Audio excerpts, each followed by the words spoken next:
Pembelajaran berdiferensiasi adalah suatu pendekatan pembelajaran yang dirancang untuk memenuhi kebutuhan dan karakteristik belajar untuk peserta didik.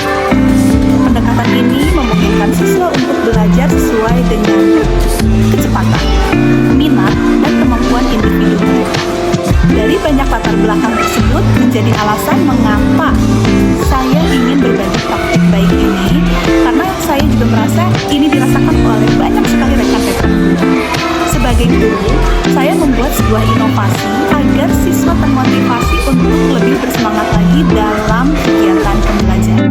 Pembelajaran berdiferensiasi adalah suatu pendekatan pembelajaran yang dirancang untuk memenuhi kebutuhan belajar siswa yang berbeda-beda dalam kelas yang sama.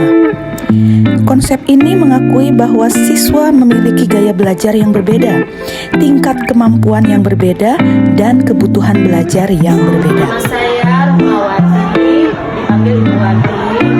Saya mengajar di kelas 1A SDN Polisi Bogor.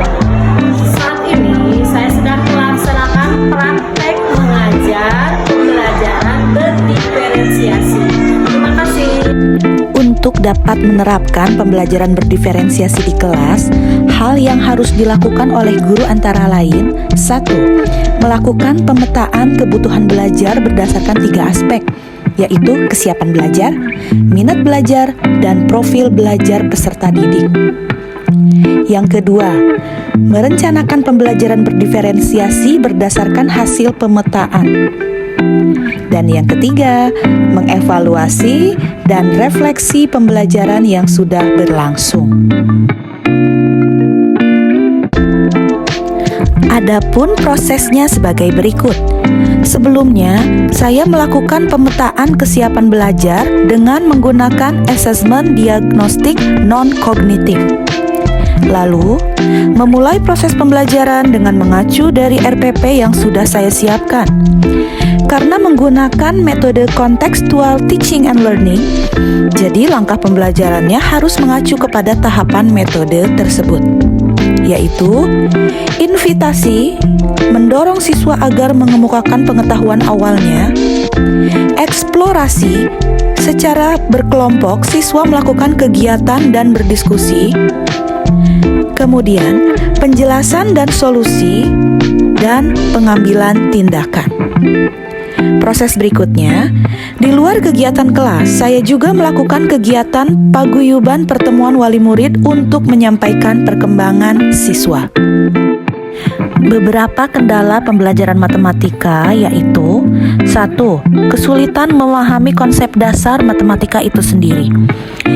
Kedua, kurangnya pemahaman tentang hubungan antara konsep matematika dengan kehidupan sehari-hari. Ketiga, kesulitan dalam memvisualisasikan masalah konsep matematika.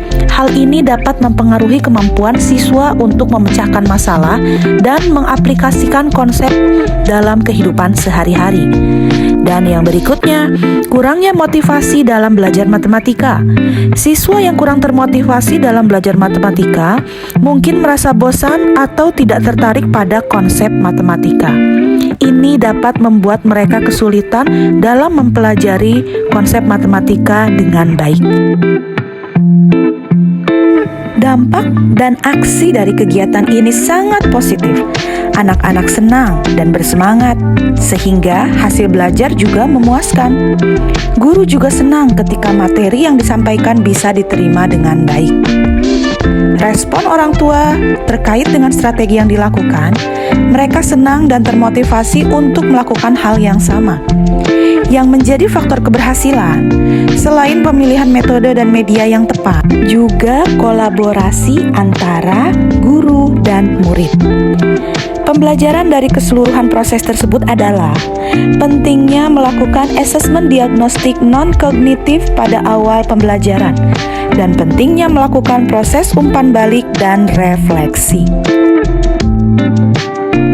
Strategi pembelajaran diferensiasi mengacu bagaimana siswa akan memahami, memaknai apa informasi atau materi yang akan dipelajari. Cara memenuhi atau proses yang perlu disiapkan. Guru harus mengetahui apakah kesiapan belajar siswa secara mandiri ataupun kelompok. 1. Kegiatan berjenjang. Semua siswa bekerja membangun pemahaman dan keterampilan yang sama. Dilakukan dengan dukungan dan tantangan kompleks yang berbeda-beda. 2. Menyediakan pertanyaan pemandu atau tantangan. Hal ini akan mendorong siswa untuk mengeksplorasi berbagai materi yang sedang dipelajari, akan menarik minat siswa. Ketiga, membuat agenda individu untuk siswa. Keempat, memvariasikan lama waktu menyelesaikan tugas dan mengembangkan kegiatan yang bervariasi untuk mengakomodasi gaya belajar, visual, auditori, dan kinestetik. Kemudian, menggunakan pengelompokan yang fleksibel sesuai dengan kesiapan, kemampuan, dan minat siswa.